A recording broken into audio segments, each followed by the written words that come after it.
പെൺകുട്ടികൾക്ക് പ്രത്യേകിച്ചും കൊടുക്കാൻ പറ്റുന്ന ഒരു വാക്സിനാണ് HPV vaccine, human papilloma virus എന്ന് പറഞ്ഞിട്ട്. പെൺകുട്ടികൾക്ക്. പെൺകുട്ടികൾക്കും ഉം. ആൺകുട്ടികൾക്കും കൊടുക്കാം. ഉം. പക്ഷേ ആൺകുട്ടികൾക്ക് എന്തിനാണ് ഈ വാക്സിൻ കൊടുക്കണം എന്നുള്ളൊരു ചോദ്യം വരാം. അത് ആൺകുട്ടികൾ കാരിയർ ആവാൻ സാധ്യതയുണ്ട്.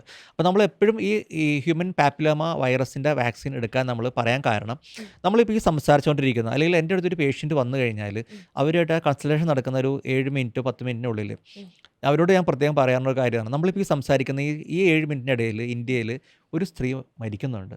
ഓക്കെ. സെർവിക്കൽ ക്യാൻസർ, ഗർഭാശയ മുഖത്തുണ്ടാവുന്ന ക്യാൻസർ കൊണ്ട് മരിക്കുന്നുണ്ട്. അപ്പോൾ അത്രയും അധികം കൂടുതലാണ് ഈ കേസ് നമ്മുടെ നാട്ടിൽ, അതെ. Cervical cancer. അപ്പോൾ ഇത് സംഭവിക്കുന്നതെന്ന് വെച്ച് കഴിഞ്ഞാൽ ഈ പറഞ്ഞ വൈറസ് കയറിയിട്ട് ഗർഭാശയ മുഖത്ത് അവിടെ സെർവിക്കലിൽ ഒരു 4-5 ടൈപ്സ് വേരിയൻസ് ഓഫ് വൈറസസ് ഉണ്ട് ഇത്.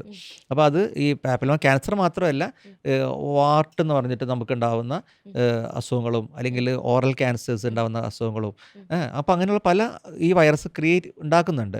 അത് ഇപ്പോൾ ആനൽ ക്യാൻസർ ആണെങ്കിലും വൈറസ് ഉണ്ടാക്കുന്നുണ്ട്. അപ്പോൾ ഈ വൈറസ് അധികവും ഇപ്പോൾ മൾട്ടിപ്പിൾ സെക്ഷൽ പാർട്ട്നേഴ്സൊക്കെ ഉള്ള ആൾക്കാരിലാണ് ഇത് ഓവറായിട്ട് ഈ വൈറസിൻ്റെ അധികം കണ്ടുവരുന്നത്. അപ്പോൾ പലപ്പോഴും ചില ഗൈനക്കോളജിസ്റ്റ് ഫ്രണ്ട്സിനോട് പറയാറുണ്ട്, ചില ലേഡീസ് വലിയ മെട്രോ സിറ്റിയിലൊക്കെ ജീവിക്കുന്ന ബാംഗ്ലൂർ, അവർ വന്നിട്ട് അവർ സ്വന്തം ഇനിഷ്യേറ്റീവ് എടുത്ത് അവർ ഈ വാക്സിൻ എടുക്കുന്നുണ്ട്. കാരണം അവരുടെ ഒരു പക്ഷേ they may having multiple partners ഉണ്ടാവാൻ സാധ്യതയുള്ളതുകൊണ്ട്. അപ്പോൾ നമ്മൾ ഈ വാക്സിൻ എപ്പോഴും അഡ്വൈസ് ചെയ്യുന്നത് before the first sexual intercourse പറയുന്നത്. അപ്പോൾ പെൺകുട്ടികൾ ഇപ്പോൾ നേരത്തെ പറഞ്ഞ പോലെ അബോഷനൊക്കെ ആവുന്നു, അബോഷൻ ആക്കുന്നു, പ്രഗ്നൻ്റ് ആവുന്നു കല്യാണത്തിന് മുമ്പ്. അപ്പോൾ നമ്മുടെ സെക്ഷൽ അഡ്വഞ്ചർ ഇപ്പോൾ ഭയങ്കര കൂടുതലാണ് കുട്ടികൾക്കിടയിൽ. അവർ നേരത്തെ തന്നെ ഗർഭം ധരിക്കുന്നു, അപ്പോൾ ഇതിലേക്ക് നേരത്തെ വരുന്നു എന്നൊക്കെയുള്ള പ്രശ്നങ്ങളൊക്കെ. അപ്പോൾ നമ്മൾ before the first sexual debut അതിന് മുമ്പ് നമ്മൾ ഈ വാക്സിൻ എടുക്കണം എന്നുള്ള ഐഡിയയിൽ